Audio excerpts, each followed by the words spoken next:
These are the biggest crashouts in NFL history. Talk about a fight. This is serious stuff. Oh my goodness. Brown is still down. And first up is a crashout from AJ Green of all people. Even though he's normally not the type to completely lose it, Jalen Ramsey spent an entire half making sure he did. From the first snap, Ramsey was locking him down and calling him weak or soft on every single play. I told him almost every play that he was weak, that he was soft. Told him that his time almost up. I was just out there spitting facts to him. Yeah, he got mad all right. Because right as the first half was ending, he tapped Jalen's shoulder, Jalen shoved him down, and all hell broke loose. Oh, there's a fight behind the play. Flags come flying in. Then, both teams rushed in, and it turned into a bench-clearing fight. Ramsey was not kidding. He 100% got inside AJ Green's head. Maybe a little too far inside, though, because both players got ejected after that brawl. But with NFL players, that's pretty normal, because one defensive end's crashout almost put someone in the hospital. In 2019, as the Browns vs. Steelers game was coming to a close, defensive end Myles Garrett decided he was not going down without a fight. Literally. Because when Mason Rudolph dropped back, Myles Garrett went for one final sack. And right after Rudolph dumped the ball, Garrett wrapped him up and took him to the turf. They started scrapping. Rudolph grabbed Garrett's helmet, and he took that way too personally. So he flipped the script, grabbed Rudolph's helmet, and swung that thing harder than Shohei Ohtani. And where did it land? Right into Rudolph's skull. Respect to Rudolph for just tanking that hit. Walking away with only a light concussion is a legit miracle. Whereas Garrett was not as lucky, because he got ejected, fined, and suspended indefinitely. And even though it should have ended there, Garrett needed to soften the heat. So he claimed the whole thing was caused by Rudolph calling him the N-word. Source? Trust me, bro. The NFL investigated, found zero audio evidence, and Garrett ended up just looking like a clown. But he wasn't nearly as dumb as Marcus Peters. His crashout happened because he was fighting in a one-man war with himself. Yes, you heard that right. Late in the fourth quarter of the Chiefs-Jet game, a two-point conversion attempt by the Jets was extended by penalties. And that was enough to set Chiefs quarterback Marcus Peters. So he grabbed the ref's penalty flag and just yeeted it into the crowd. The refs were looking around like, what the f was that? So they threw a flag on Peters, and he stormed off into the locker room. But hold up, he wasn't even ejected. Not even close. He thought he got ejected, but the refs just called a penalty for unsportsmanlike conduct. So by going into the locker room, Peters basically ejected himself. A team official even ran into the locker room to tell him he was still in the game. So what does he do? Runs right back on with no socks on to keep playing. Bro was literally ready to go home. Understandably, the Chiefs benched him for the rest of the game because, seriously, what a weird as hell thing to do.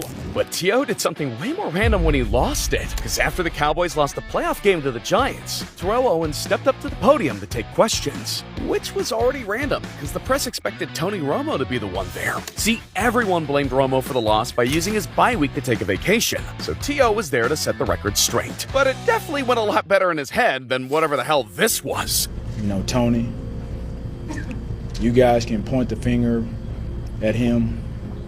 You can talk about the vacation, and if you do that, it's really unfair. It's really unfair. It's my team. It's my quarterback. And if you guys do that, man, it's unfair. We lost as a team.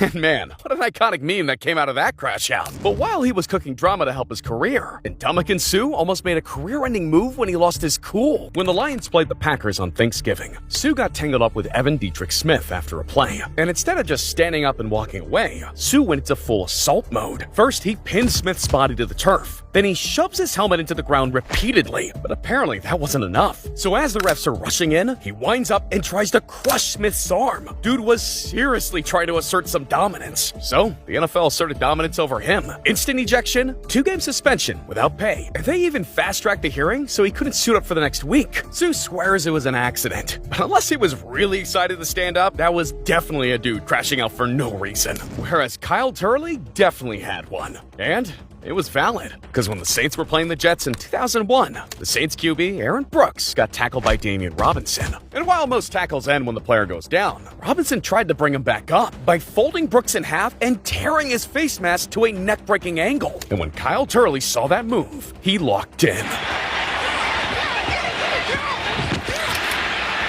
He sprinted into the dog pile, wrestled Robinson, and straight up yanks Robinson's helmet off, and just fires it to the stratosphere right before flipping off the ref. Yeah, he got ejected pretty fast for that. He also had to take anger management classes and pay $25K in fines. But honestly, that was such a goated move, and the Saints barely even care. The same cannot be said about Andre Johnson, because when Cortland Finnegan and Andre Johnson met during the Texas Titans game in 2010, they already hated each other. So after 4 years of buildup, tensions were at a fever pitch, and they were at each other's throats on every play. Andre Johnson even told Cortland that he was going to tear his ass up. Don't get frustrated. Come on, dog. You know I'm gonna tear your ass up.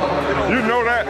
And after 3 quarters of back and forth insults and brutal hits, Andre Johnson just went off the rails. The second the ball snapped, Finnegan didn't even try to cover Johnson. He just went straight for his throat. Johnson responded by ripping off Finnegan's helmet. Finnegan then tears off Johnson's, but that was the fatal move, because Johnson was able to get behind him and just deliver a beatdown. Finnegan was acting way too cocky after getting up. Bro was literally on all fours getting hit by the wrath of God. And even though they got ejected for it, Andre came out on top. But Andre wasn't the only one involved in NFL wars, because Albert Haynesworth basically started a war with his crash out. See, in 2006, the Titans were getting cooked by the Cowboys, and frustration among the Titans was through the roof. But then, in the middle of a routine play, that frustration turned into rage. Because when Dallas' center Andre Gerard ended up on the turf, and before Gerard could move, Haynesworth looked down, lined up his target, and brought his size 14 cleat down on Gerard's skull. He caught him right above the eye, slicing his face open. Blood went everywhere. Trainers rushed in, and Gerard needed 30 stitches to close it up. But here's where it gets a little psychotic. Upon watching the replay, the refs realized Haynesworth actually missed his first stop and went back for another try. When they saw that, they didn't hesitate and threw him out of the game.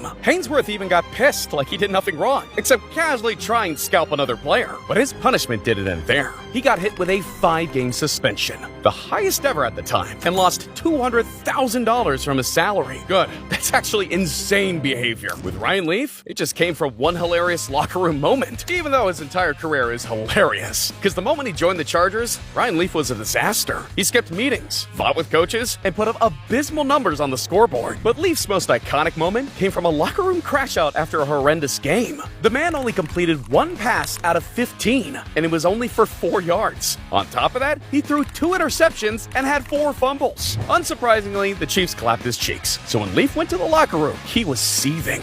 Don't talk to me, all right? Knock it off!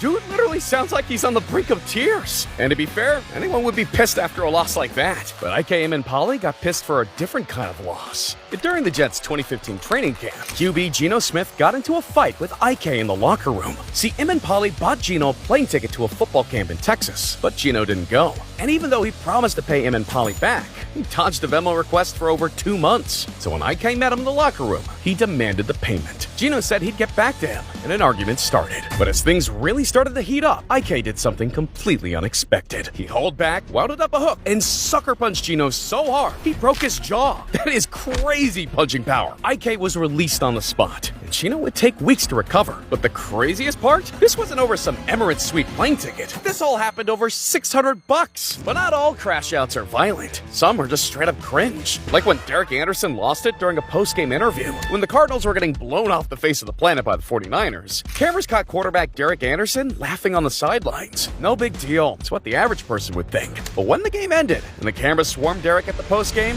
one reporter made the mistake of asking Derek what he was laughing about. But why was something funny when you're down 18 points in the 4th quarter? It wasn't funny. I wasn't laughing about anything. The camera showed you laughing. Okay, that's fine. That's fine. Coach Gruden That's fine. commented about it. That's fine. That's fine. I'm not laughing about it. You think this is funny? I take this serious. I'm not. Real serious. I put my heart and soul into this every single week. All I'm saying is the camera showed you I'm just laughing. telling you right now what I do every single week. Every single week. I put my freaking heart and soul into this. I study my ass off. I don't go out there and laugh. It's not funny. It's not fun. Nothing's funny to me. I don't want to go out there and get embarrassed on Monday Night Football in front of everybody. That's why I'm asking you what I'm telling you right now, we're talking. Deuce and I are talking. What was the context in I'm which... done. Sorry.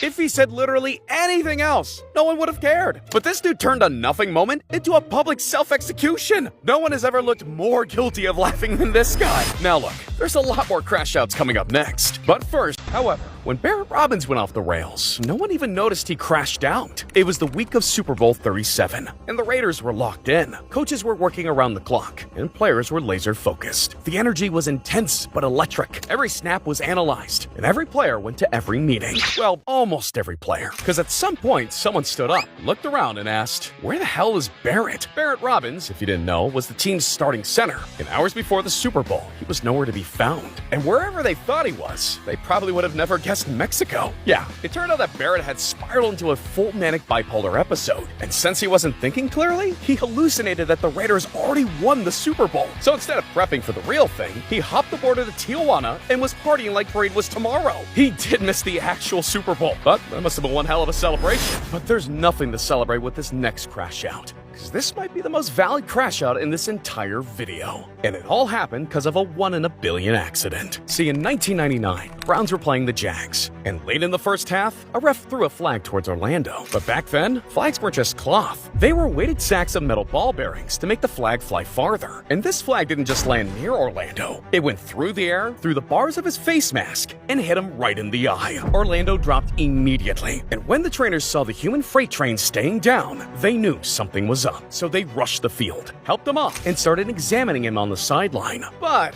Orlando wanted payback, so he left the sideline, went right up to the ref, and gave him a light shove. And a light shove from a guy like this is like hitting an F1 car, so he just flattened the ref. Obviously, they had to eject him and suspend him indefinitely for that misconduct. But here's the thing. Brown's father went blind when he was younger, and when you couple those genes with an injury, you get an injury that's worse than anyone suspected. Even though he was suspended, he actually couldn't play if he wanted to, because he was legit losing his vision. He even had to sit out for the rest of the 99 and 2000 season from that injury. So honestly, respect the Brown for only shoving the ref. That one throw basically ruined his career. He ended up suing the NFL for $200 million, claiming negligence for using weighted flags. Eventually, they settled, and the NFL actually changed the way refs throw flags forever. But Vontaze Burfict and Pac-Man Jones pulled a crash out that changed one man's life forever. Because the Bengals were seconds away from breaking their decade-long playoff curse in 2016. Finally, a win in sight. But Vontaze Burfict, the dirtiest player in the league, ruined it all. With 20 seconds left, he lines up Antonio Brown and literally deletes him from existence. His helmet snaps back, and AB is out cold. The ref throws a flag, 15-yard penalty. Pretty painful in the playoffs, but still recoverable. Except, as AB is laying on the ground rebuilding his consciousness, Pac-Man Jones decides to take this from a one-man crash out to a two-man. So he gets into it with some of the Steelers coaches on the field, shoves an official, and bang, another 15-yard penalty. Back-to-back 15-yard penalties from two guys that couldn't control their temper sends the Steelers straight to field goal range. They drain the kick and send the Bengals packing. The Bengals were literally 2 plays away from their first playoff win in 25 years, and instead, Burfict and Jones throw it all the way for their 15 seconds of fame and leave AB's brain rewired forever, which might explain the years and years of crash outs that Antonio Brown has had. Because following the Steelers-Brown incident, his life fell off a cliff. He had a relatively uneventful 2017 season, but by 2018, things were already going downhill. He was causing tension with the Steelers organization, tossing furniture out of his 14th floor apartment, and was caught driving over 100 miles per hour on the highway. But somehow, by 2019, the Raiders still wanted to sign him. The Raiders management is clearly full of guys who never made it past the 6th grade, because signing AB was a disaster. In August, he suffered frostbite from a cryotherapy chamber, which made him skip practice. Then, when he returned, he refused to wear a league-approved helmet. He legit wanted to wear the same helmet he'd always worn and was ready to retire if he didn't get his way. Eventually, he calmed down and came back on the 12th after missing 2 full weeks. The next week, though, the NFL actually listened to him, so they gave him the year to phase out his old helmet. And even though that still pissed him off, the GM was basically like, either wear the damn helmet or you're gone. So he wore the helmet and then posted pictures of all the fines he received for missing practice in early August. But that wasn't all. He then went face to face with the GM at practice, cussed him out, called him a cracker, and had to be held back by Vontaze Burfict. You literally can't make this up. And the next day, he came back like nothing happened and then posted again, showing off his $215,000 fine for the GM incident. And in the same post, he begged to be released from the Raiders. They happily accepted. But for whatever down bad reason, the Patriots signed him the next day for $15 million. That's like losing your job at Starbucks and then getting hired by Amazon. But unfortunately for AB, there was another turnaround right after. Sexual assault allegations. So the Patriots dumped him too. He bounced to the Bucs next. Got to win a Super Bowl with Tom Brady. And then, as he was riding that high, even more went wrong. In 2022, during a game with the Jets, he took his uniform off mid-game, jogged across the end zone, and straight up dipped.